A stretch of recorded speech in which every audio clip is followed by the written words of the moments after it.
રામ બધાને કેમ છો બધા? સ્વાગત છે એક મારા નવા વિડીયોની અંદર, એક નવા વ્લોગની અંદર. અને આજે અમે બનાવવાના છીએ સરસ મજાની રેસીપી. આ રેસીપી છે એ મહેસાણી ખૂબ જ પ્રખ્યાત છે. તો એ મહેસાણાનું જે પ્રખ્યાત વાનગી છે એ છે કારેલાના ભજીયા. તો આજે આપણે સરસ મજાના કારેલાના ભજીયા બનાવશું. જો કે કારેલાના ભજીયા તો મને નથી આવડતા અને અમે પણ પહેલી વાર જ બનાવી છીએ. તો બનાવવાની છે મારી વાઈફ. તો મિત્રો ચાલો આપણે જે વાનગી બનાવવાની શરૂઆત કરશું. અને જો મારા વિડીયોમાં તમે નવા હોય તો લાઈક એન્ડ શેર સબસ્ક્રાઇબ કરી નાખજો. વિડીયો અંત સુધી જોજો, ભારે મજા આવવાની.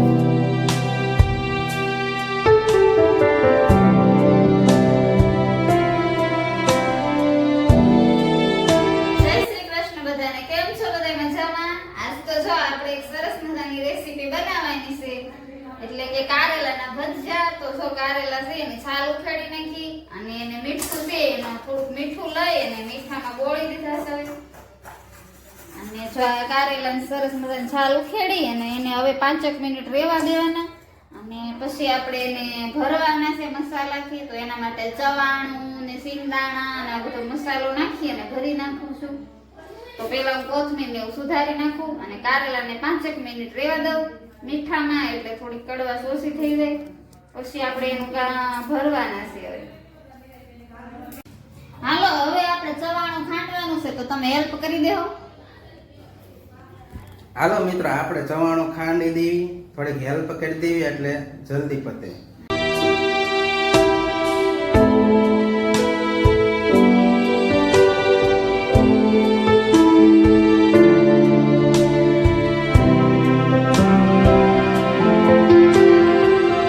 મિત્રો આપણે થોડાક સિંગદાણા ખાંડવાના છે, તો એ ખાંડવા બેસી ગયા. જો હાલો, તો આપણે કારેલાના જે ભજીયા બનાવવાના છે એનો બધો જ મસાલો તૈયાર છે. તો આપણે ચવાણું ખાંડું, સિંગદાણા, પછી હળદર, ધાણા જીરું, ખાંડ, મીઠું અને મરચું. મીઠું હજી આમાં નાખવાનું બાકી છે મારે, પણ મીઠું છે ને થોડુંક જ આવશે, કેમ કે આપણે કારેલામાં નાખ્યું હોય પછી સિંગદાણા નાખ્યા એટલે આપણે સિંગ નાખી ને, સિંગદાણા ખાલી નહોતા તો સિંગ નાખી એટલે મીઠું તો એમાં હોય એટલે થોડુંક જ નાખવાનું છે, બસ એટલું જ. અને કોથમીર અને લીંબુનો રસ. હાલો, બધો મસાલો આપણે મિક્સ કરી દેવો છે. તો પહેલા તો બધો મસાલો મિક્સ કરી દઈએ અને પછી એને કારેલામાં ભરી દઈએ.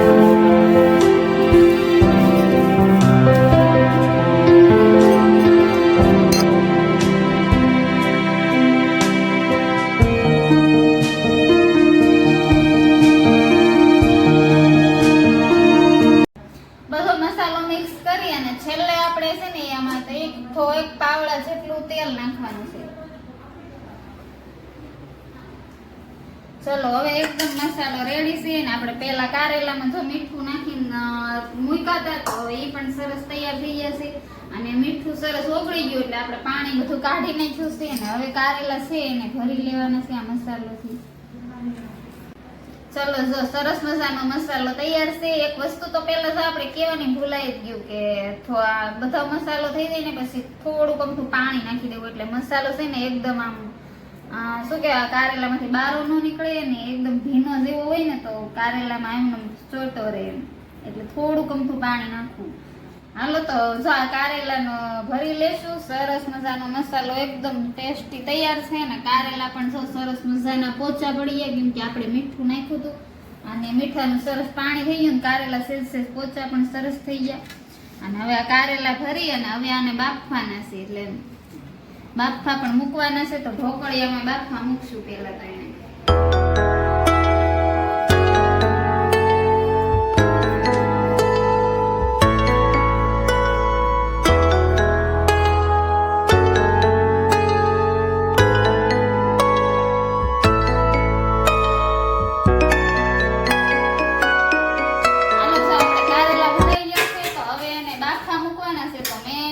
ઢોકળિયું લીધું, ઢોકળિયામાં પાણી નાખી અને આ કારેલા છે ને એમાં પેલા બાફવા મૂકવાના છે. એક એક આપણે બધા કારેલા છે આમાં ગોઠવી દઈએ એટલે બધા કારેલા બફાઈ જાય. અને 10 મિનિટમાં કારેલા ચડી જાય તો આપણે એને હવે જે ઢોકળિયું છે ને ઢાંકણ બંધ કરી દઈએ એટલે ઈ, સરસ મજાનું જો પાણી ઉકળી ગયું છે ને એટલે હવે 10 મિનિટ થાય ત્યાં ચડી જાય અને પછી એના ભજીયા બનાવવાના છે. તો ત્યાં સુધીમાં હું એને ભજીયાનો છે એનો લોટ તૈયાર કરી નાખું. હવે કારેલા સડે છે તો ત્યાં સુધીમાં આપણે આંબલી મૂકી દઈએ ઉકળવા એટલે ઈ પણ ઉકળી જાય એટલે આ કારેલા ભજીયા છે તો આંબલીની ચટણી પણ જોશે જ્યારે આંબલી ઉકળી જાય ફરી જાય ત્યાં આપણે કારેલા ચડી જાય. અને હવે આપણે ભજીયા માટેનું પણ તૈયાર કરી નાખવું છે તો લોટ ને બધું લઈ જ લઉં.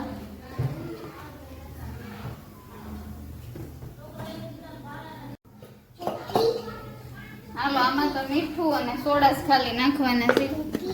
શું બેટા કાકી કાકી કરતો આવ્યો જો હું પીવું છે. હાલો જો આપણે કારેલા ચડી ગયા છે તો હવે એને બારા કાઢી લઈશું એટલે ઈ પણ થોડાક ઠરી જાય અને જો સરસ મજાના એકદમ પોચા અને મસ્ત તૈયાર થઈ ગયા છે. હવે અને સરસ કલર એ ફરી ગયો છે એટલે આમ બફાઈ ગયા કારેલા છે અંદરનો મસાલો તે મસ્ત થઈ ગયો છે. અને આપણે ચટણી પણ ઉકળે છે કે આ જો ચટણી પણ તૈયાર છે આપણી. હાલો તેલ મૂકી દઉં.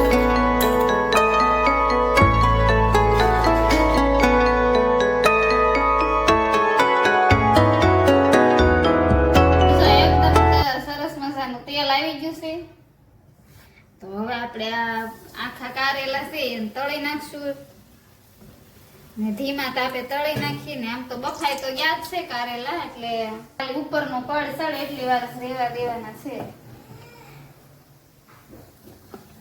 સરસ બને બેના જો. મિત્રો પહેલી વાર આપણે ટ્રાય કરી છે, જોઈ કેવા બને છે અને પછી તમને કહેશું. કા હા આંબલીની ચટણી તૈયાર જ છે તો હવે હમણાં એક સડે એટલે તમે પેલા ચાખી લો કેમ છે. લો આપણે હવે આ ભજીયા તૈયાર છે તો તમે ચાખી જુઓ કેવા બન્યા. મિત્રો આપણે ચાખી લેવી કારણ કે પહેલી વાર બનાવ્યા છે એટલે ચાખવા તો પડે. લાવો. સેજ પણ કડવા નથી લાગતા, ચાખો એકવાર મસ્ત લાગે છે. મસ્ત હો મિત્રો, અને તમે પણ ટ્રાય કરજો. હાલો આપણે કારેલાના ભજીયા તો બનાવી નાખ્યા પણ આમાં નિયતિ માટે મારે થોડાક બટેટાના પણ હજી બનાવવાના છે તો જોઈએ આપણે બટેટાના થોડાક એના માટે બનાવી નાખું. તો આપણે આજનો વિડીયો અહીંયા જ રાખીએ અને મળીએ નેક્સ્ટ વિડીયોમાં. તો ત્યાં સુધીમાં આવજો બધા. અને જો તમને અમારો વિડીયો પસંદ આવે તો અમારી ચેનલને લાઈક કરજો, શેર કરો અને સબસ્ક્રાઇબ કરો અને આવજો બધા.